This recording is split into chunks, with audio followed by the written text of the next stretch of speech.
O Livro dos Médiuns, segunda parte, capítulo 4, Teoria das manifestações físicas, movimentos e suspensões, ruídos, aumento e diminuição do peso dos corpos.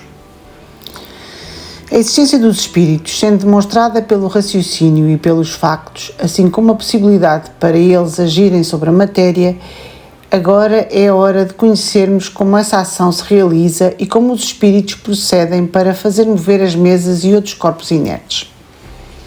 Uma ideia surgiu-nos muito naturalmente. Como ela foi combatida pelos espíritos que nos deram outra explicação totalmente diferente e pela qual estávamos longe de esperar, isso é uma prova clara de que a teoria deles não veio da nossa opinião.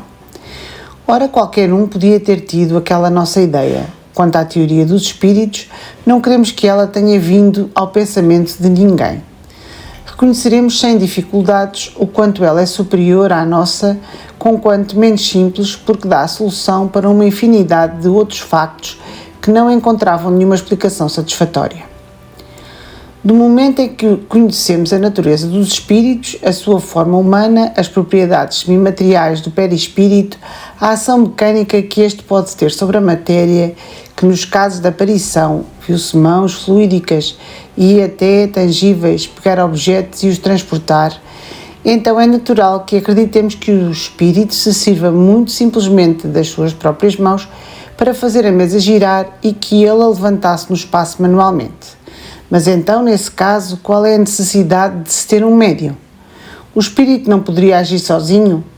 De facto, o médium, que muitas vezes põe as mãos sobre a mesa em sentido contrário ao do seu movimento, ou até mesmo nem coloca as mãos nela, realmente não poderia ajudar o espírito por uma ação muscular qualquer. Deixemos então que primeiro falem os espíritos a quem interrogamos sobre esta questão. As respostas seguintes não foram dadas pelo espírito. As respostas seguintes foram-nos dadas pelo espírito de São Luís. Elas foram confirmadas depois por muitos outros. Primeira questão. O fluido universal é uma emanação da divindade? Não. Segunda questão. É uma criação da divindade? Tudo é criado, excepto Deus. Terceira questão. O fluido universal é ao mesmo tempo o elemento universal? Sim, é o princípio elementar de todas as coisas. Quarta questão. Ele tem alguma relação com o fluido elétrico cujos efeitos nós conhecemos? É o seu elemento. Quinta questão. Qual é o estado em que o fluido universal se apresenta para nós na sua maior simplicidade? Para o encontrarmos na sua simplicidade absoluta, precisaríamos remontar aos espíritos puros. Neste mundo, ele é sempre mais ou menos modificado para formar a matéria compacta que lhes cerca. Entretanto, vocês podem dizer que o estado em que se encontra mais próximo dessa simplicidade é o do fluido que vocês chamam fluido magnético animal. Sexta questão. Já foi dito que o fluido universal é a fonte da vida. Ele é ao mesmo tempo a fonte da inteligência? Não, esse fluido anima apenas a matéria. Sétima questão. Já que esse é o fluido que compõe o perispírito, não parece que ele esteja neste numa espécie de estado de condensação que até certo ponto o aproxima da matéria propriamente dita? Até certo ponto, como dizem, porque esse fluido não tem todas as propriedades da matéria. Ele é mais ou menos condensado conforme os mundos. Oitava questão. Como um espírito pode produzir o movimento de um corpo sólido? Ele mistura uma parte do fluido universal com o fluido emitido pelo médium apropriado para esse efeito. Nona questão. Os espíritos levantam a mesa com os seus próprios membros de algum modo solidificados? Essa questão ainda não levará ao que vocês desejam. Esta resposta ainda não levará ao que vocês desejam. Quando uma mesa se mexe sob as vossas mãos, o espírito evocado vai buscar no fluido universal o que é necessário para animar essa mesa com uma vida artificial. Estando a mesa assim preparada, o espírito a atrai e a movimenta sob a influência do seu próprio fluido emitido por sua vontade.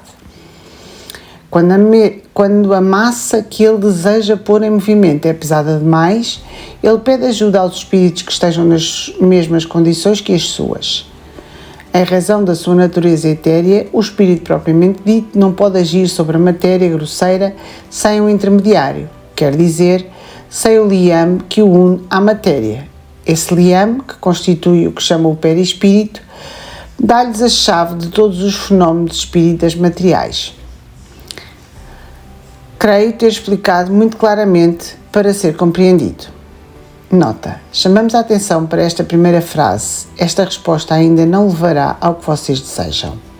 O espírito havia compreendido perfeitamente que todas as questões precedentes só tinham sido feitas para chegarmos a esta última, e ele fez alusão ao nosso pensamento que, de facto, esperava por outra resposta diferente, isto é, pela confirmação da sua ideia sobre a maneira pela qual o espírito faz a mesa mover-se.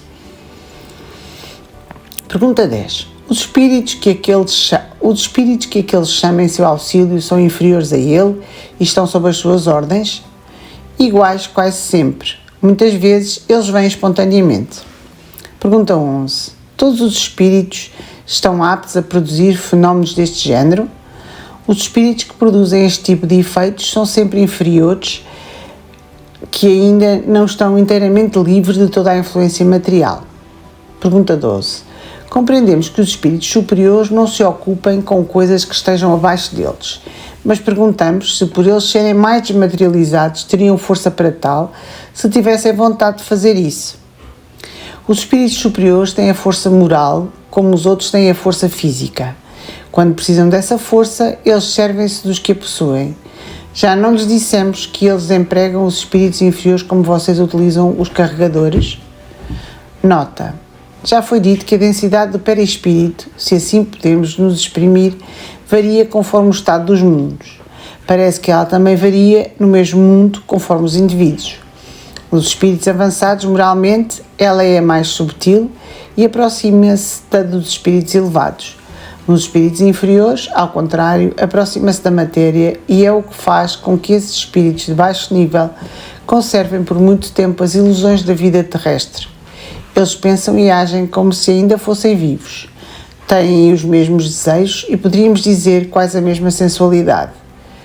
Essa grosseria do perispírito, dando-lhes mais afinidade com a matéria, torna os espíritos inferiores mais aptos às manifestações físicas. Pela mesma razão é que um homem do mundo, habituado aos trabalhos de inteligência e cujo corpo é frágil e delicado, não pode levantar um pesado fardo, tal como um carregador. A matéria nele é de certa maneira menos compacta, os órgãos são menos resistentes, há menos fluido nervoso. Como o perispírito é para o espírito o que o corpo é para o homem, e como a sua densidade corresponde à sua inferioridade espiritual, essa densidade substitui no espírito a força muscular, isto é, quanto aos fluidos necessários para as manifestações, ela lhe dá uma potência maior do que a daqueles cuja natureza é mais etérea. Quando um espírito elevado quer produzir tais efeitos, ele faz o que as pessoas delicadas fazem no nosso meio. Ele o faz através de um espírito especializado nesse tipo de atividade. Pergunta 13. Se compreendemos bem o que disse, o princípio vital reside no fluido universal. O espírito extrai desse fluido o envoltório semimaterial que constitui o seu perispírito e é por meio desse fluido que ele atua sobre a matéria inerte. É assim mesmo? Sim. Quer dizer que ele anima a matéria com uma espécie de vida fictícia. A matéria anima-se da vida animal. A mesa que se move sob as nossas mãos vive como um animal. Ela obedece por si mesma ao ser inteligente. Não é este quem a carrega como um homem carrega um fardo. Quando a mesa se eleva, não é o espírito quem a levanta com a força do braço. É a própria mesa animada que obedece à impulsão dada pelo espírito. Questão 14. Qual é o papel do médium neste fenómeno? Já dissemos, o fluido próprio do médium mistura-se ao fluido universal acumulado pelo espírito. É preciso, numa reunião desses dois fluidos, isto é, do fluido animalizado com o fluido universal, para dar vida à mesa. Mas notem bem que essa vida é apenas momentânea. Ela extingue-se com a ação e, às vezes, antes do fim da ação, logo que a quantidade do fluido deixa de ser suficiente para animá-la. Questão 15. O espírito pode atuar sem a cooperação do médium? Ele pode agir a contragosto do médium, ou seja, que muitas pessoas servem de auxiliares aos espíritos para certos fenómenos sem saber disso. Como que de uma fonte o espírito extrai delas o fluido animalizado que necessita. É assim que o auxílio de um médium, tal como vocês entendem, nem sempre é preciso, o que ocorre sobretudo nos fenómenos espontâneos. Questão 16. A mesa animada age com inteligência? Ela pensa? Ela não pensa mais do que a bengala com a qual vocês fazem um sinal inteligente, mas a vitalidade com a qual ela está animada permite-lhe obedecer à impulsão de uma inteligência. Portanto, saibam bem que a mesa que se move não se torna um espírito e que não tem em si mesma nem pensamento nem vontade. Nota: muitas vezes nós nos servimos de uma expressão análoga na linguagem usual. Por exemplo, dizemos de uma corda que gira velozmente que ela está animada de um movimento rápido. Questão 17. Qual é a causa preponderante na produção desse fenómeno? O espírito ou o fluido? O espírito é a causa e o fluido é um instrumento. Ambos são necessários. Questão 18. Que papel a vontade do médium desempenha neste caso? Atrair os espíritos e os ajudar na impulsão dada ao fluido. A ação da vontade é sempre indispensável. Ela aumenta a força, mas nem sempre é necessária porque o movimento pode produzir-se contra essa vontade e isso é uma prova de que há alguma causa independente do médium. Nota: nem sempre o contacto das mãos é necessário para mover um objeto. Ele é mais frequentemente usado para dar o primeiro impulso, mas uma vez que o objeto esteja animado, ele pode obedecer à vontade sem contacto material. Isto depende ou da potencialidade do médium ou da natureza dos espíritos. Até mesmo um primeiro contacto nem sempre é indispensável. Temos provas disso pelos movimentos e deslocamentos espontâneos que ninguém cogitou provocar. Questão 19. Porque nem todo o mundo pode produzir o mesmo efeito e porque nem todos os médios têm a mesma potencialidade. Isso depende da organização e da maior ou menor facilidade com a qual a combinação dos fluidos pode-se realizar. Além disso, o espírito do médium simpatiza mais ou menos com os espíritos estranhos que encontram nele a força fluídica necessária. Acontece com essa potencialidade como acontece com a dos magnetizadores, que é da maior ou menor intensidade. Sobre isso, há pessoas que são totalmente refratárias. Há outras com as quais a combinação não se opera senão por um esforço da sua vontade. Noutras, finalmente, com as quais ela se efetua tão natural e facilmente que essas pessoas nem sequer suspeitam e servem de instrumento, como já dissemos, sem que elas saibam. Ver adiante o capítulo das manifestações espontâneas. Nota: sem dúvidas o magnetismo é um princípio desses fenómenos, mas não como tal geralmente se entende. A prova é que existem magnetizadores muito poderosos que não moveriam uma mesinha e pessoas que não conseguem magnetizar nem mesmo uma criança e que basta colocar os dedos sobre uma mesa pesada para fazê-la se agitar. Portanto, se a força medianímica não tem relação com a força magnética, é porque existe outra causa. Questão 20. As pessoas ditas elétricas podem ser consideradas médiuns? Essas pessoas tiram delas mesmas o fluido necessário à produção do fenómeno e podem agir sem o socorro dos espíritos externos. Logo, elas não são médiums no sentido correspondente a esta palavra, mas pode ser também que um espírito as ajude e se aproveite das disposições naturais delas. Nota: aconteceria com essas pessoas como ocorre com os sonâmbulos que podem atuar com ou sem a assistência de um espírito externo. Questão 21. O espírito que age sobre os corpos sólidos para movê-los fica na própria substância dos corpos ou exatamente fora dessa substância? Numa posição. Já dissemos que a matéria não é nenhum obstáculo para os espíritos. Eles penetram tudo, por assim dizer, uma porção do perispírito identifica-se com o objeto que ele penetra. Questão 22. Como o espírito faz para bater? Ele usa algum objeto material? Não mais do que os braços para levantar a mesa. Vocês sabem bem que o espírito não tem nenhum martelo à disposição. O seu martelo é o fluido misturado, posto em ação pela sua vontade de mover ou de bater. Quando se move, a luz traz a visão dos movimentos. quando ele bate, o ar traz o som. Questão 23. Concebemos que seja assim quando o espírito bate num corpo duro, mas como ele pode fazer ouvirmos ruídos ou sons articulados no vazio do ar? Como ele atua sobre a matéria, ele pode atuar sobre o ar, assim como sobre a mesa. Quanto aos sons articulados, ele pode imitá-los, como pode imitar todos os outros barulhos. Questão 24. Vocês dizem que o espírito não se serve das suas mãos para remexer a mesa.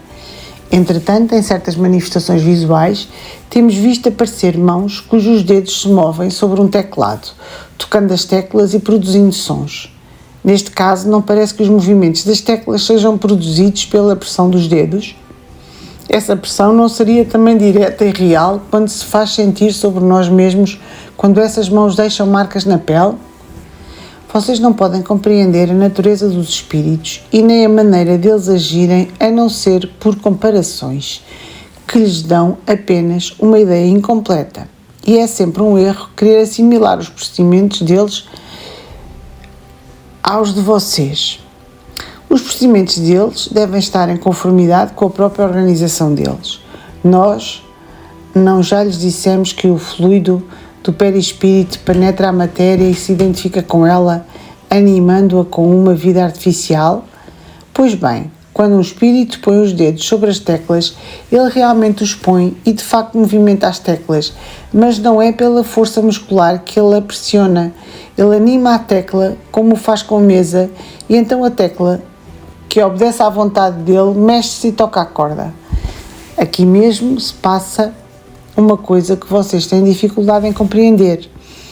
É que alguns espíritos estão tão pouco avançados e tão materiais em comparação com os espíritos elevados que eles ainda têm as ilusões da vida terrena e julgam agir como quando tinham o seu corpo. Eles não percebem a verdadeira causa dos efeitos que eles produzem, assim como um camponês não compreende a teoria dos sons que ele articula. Perguntem-lhe como é que eles tocam piano e eles responderão que eles tocam com os dedos porque julgam tocar. O efeito produz instintivamente neles, sem que saibam como, e apesar da vontade deles, quando eles fazem ouvir as palavras, é a mesma coisa.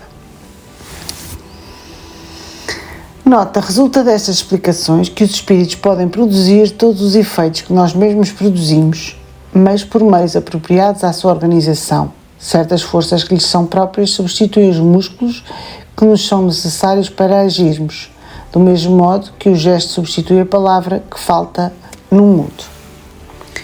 Questão 25. Entre os fenómenos citados como provas da ação de uma força oculta, há alguns que são evidentemente contrários a todas as leis conhecidas da natureza. A dúvida, então, não parece admissível? É que o homem está longe de conhecer todas as leis da natureza. Se conhecesse todas, ele seria um espírito superior. Cada dia mais desmentos que, acreditando saber tudo, pretendem impor limites à natureza e não ficam menos orgulhosos por isso. Então Deus, ao desvendar os novos mistérios incessantemente, adverte o homem para que desconfie das próprias luzes, porque chegará o dia em que a ciência do mais sábio será confundida. Vocês não têm diariamente exemplos de corpos animados de um movimento capaz de vencer a força da gravidade? Um projétil atirado no ar não supera momentaneamente essa força? Pobres homens que se consideram muito sábios e cuja tola vaidade é derrotada a cada instante. Fiquem sabendo então que vocês ainda são muito pequenos. Estas explicações são claras, categóricas e sem ambiguidade. Delas resultam este ponto capital: o fluido universal, no qual reside o princípio da vida, é o agente principal das manifestações e que esse agente recebe o seu impulso do espírito, esteja esse encarnado ou errante. O fluido condensado constitui o perispírito, ou envoltório semimaterial do espírito. No estado de encarnação, o perispírito fica unido à matéria do corpo. Já no estado da erraticidade, ele fica livre. Quando o espírito está encarnado, a substância do perispírito está mais ou menos ligada, mais ou menos aderente, se assim podemos nos expressar. Em certas pessoas há algum tipo de emanação desse fluido por consequência do organismo delas e é isso, propriamente falando, o que constitui um médio de influências físicas. A emissão do fluido animalizado pode ser mais ou menos abundante, a sua combinação mais ou menos fácil, daí haver médiums mais ou menos potentes. Essa emissão não é permanente, o que explica a intermitência da potência. Se temos então uma comparação, quando se tem vontade de agir materialmente sobre um ponto qualquer colocado à distância, é o pensamento quem deseja, mas o pensamento sozinho não irá atingir esse ponto. Ele precisa de um intermediário que ele possa dirigir, uma vara, uma ferramenta, uma corrente de ar, etc. Notem também que o pensamento não atua diretamente sobre a vara, porque se ninguém a tocar, ela não se moverá. O pensamento, que não é outro senão o espírito encarnado em nós, está unido ao corpo pelo perispírito. Ora, o pensamento não pode agir sobre o corpo sem o perispírito, assim como não pode agir sobre a vara sem o corpo. Ele age sobre o perispírito porque a substância com a qual ele tem mais afinidade, o perispírito, atua sobre os músculos. Os músculos pegam a vara e a vara toca no objeto. Quando o espírito não está encarnado, ele requer um auxiliar externo e esse auxiliar é o fluido com o qual ele torna o objeto apto a seguir a impulsão da vontade do espírito. Desta forma, quando um objeto é posto em movimento, levantado ou atirado para o ar, não é que o espírito o pegue, empurre ou levante, como nós assim faríamos com a mão. Por isso, dizer ele preenche a coisa com o fluido dele, misturado com o fluido do médium, e essa coisa, então momentaneamente vivificada, age como faria um ser vivo, com a diferença que, não havendo vontade própria, ela segue a impulsão da vontade do espírito. Já que o fluido vital, que de alguma maneira é impulsionado pelo espírito, produz uma vida artificial e momentânea aos corpos inertes, e que o perispírito não é outra coisa senão esse mesmo fluido vital, segue-se daí que quando o espírito está encarnado, é ele próprio quem dá a vida ao seu corpo, através do seu perispírito. Ele permanece unido a esse corpo enquanto a organização o permite. Quando ele se retira, o corpo morre. Agora, se em vez de uma mesa nós trabalhássemos a madeira numa estátua e agíssemos sobre essa estátua como agimos sobre a mesa, então teríamos uma estátua que se moveria, que bateria, que corresponderia aos meus movimentos e pancadas. Em suma, nós teríamos uma estátua momentaneamente animada com uma vida artificial. Dissemos mesas falantes, mas poderíamos dizer estátuas falantes. Quanta luz esta teoria projeta sobre uma imensidade de fenómenos, até então sem solução. Quantas alegorias e efeitos misteriosos ela explica. Os incrédulos ainda objetam que o facto da elevação das mesas sem ponto de apoio é impossível, porque isso seria contrário à lei da gravidade. Responderemos primeiramente que a negativa deles não serve de prova. Em segundo lugar, que se o facto existe, pouco importa que ele seja contrário a todas as leis conhecidas.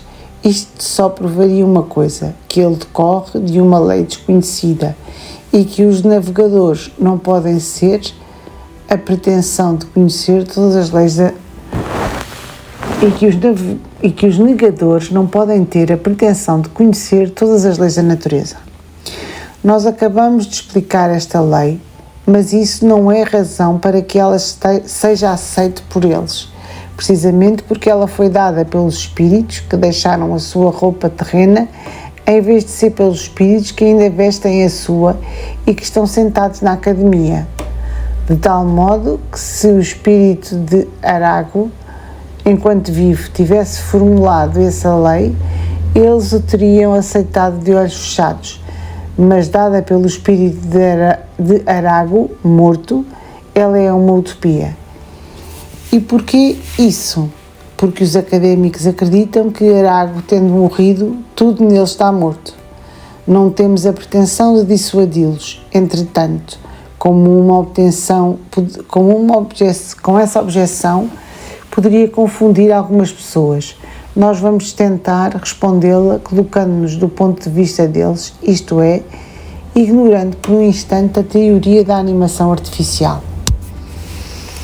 Quando se produz um vácuo sob a redoma de uma máquina pneumática, esta redoma adere com tanta força que se torna impossível suspendê-la devido ao peso da coluna de ar que pesa sobre ela. Mas então deixem o ar entrar e a redoma levanta-se com maior facilidade, porque o ar abaixo faz contrapeso com o ar acima. Porém, larguem essa redoma e ela ficará sobre a travessa, em virtude da lei da gravidade. Agora, se o ar abaixo for comprimido e tenha uma densidade maior que a do ar acima, então a redoma se levantará, apesar da gravidade. Se a corrente de água for rápida e violenta, ela poderá ficar suspensa no espaço sem nenhum ponto de apoio visível, da mesma maneira que esses bonecos que flutuam sobre um jacto de água. Porque então o fluido universal, que é o elemento da matéria, de toda a matéria, e sendo acumulado em torno de uma mesa, não teria a propriedade de lhe diminuir ou aumentar o peso especulativo relativo, como o ar faz com a redoma da máquina pneumática e como o gás hidrogênio faz com os balões, sem que para isso seja anulada a gravidade, seja anulada a lei da gravidade. Vocês por acaso conhecem todas as propriedades e todo o poder desse fluido? Não. Pois então não neguem o facto só porque não sabem explicá-lo. Voltemos à teoria do movimento da mesa. Pelo processo indicado, se o espírito pode levantar uma mesa, igualmente pode levantar qualquer outra coisa de uma poltrona. Por exemplo, pode levantar uma poltrona com uma força suficiente. Se pode levantar uma poltrona com uma força suficiente, ele também pode levantar uma pessoa sentada nela. Aqui está a explicação daquele fenómeno produzido centenas de vezes pelo Sr. Ohm consigo mesmo e com outras pessoas. Ele o repetiu durante uma viagem a Londres e, para provar que os espectadores não eram os joguetes de uma ilusão de ótica, fez uma marca a lápis no forro. Além disso, as pessoas passavam por baixo dele. Sabe-se que o Sr. Ohm é um poderoso médium de efeitos físicos. Naquele caso, era ao mesmo tempo a causa eficiente e o objeto. Nós acabamos de falar do possível aumento de peso e, efetivamente, esse é um fenómeno que se produz diversas vezes e que nada tem de mais anormal do que a prodigiosa resistência da reforma da redoma sob a pressão de uma coluna atmosférica. Por influência de certos médiuns, temos visto objetos mais leves oferecerem a mesma resistência e de repente cederem ao menor esforço. Pela experimentação acima, a redoma não pesa nem mais e nem menos do que ela realmente pesa, mas parece ser mais pesada por efeito da causa exterior que atua sobre ela. Provavelmente o mesmo ocorre aqui. A mesa tem sempre o peso nela própria, pois a sua massa não aumentou, mas uma mesa exterior se opõe ao seu movimento e essa causa pode estar nos fluidos ambientes que a penetram, como aquele que aumenta ou diminui o peso aparente da redoma do ar. Façam a experiência da redoma pneumática diante de uma pessoa ignorante que não compreende que é o ar que atua, e então será fácil digitar, será difícil de convencê-los de que é uma ação do diabo. Talvez digam que como esse fluido é imponderável, o seu acúmulo não pode aumentar o peso de um objeto. De acordo, mas notem que se nos servirmos da palavra acúmulo, é por comparação e não por assimilação absoluta com o ar. Talvez digam que ele é imponderável, porém nada prova isso. A sua natureza intima-nos A sua natureza íntima nos é desconhecida e nós estamos longe de conhecer todas as suas propriedades. Antes que se tivesse experimentado a gravidade do ar, ninguém suspeitava dos efeitos dessa mesma gravidade.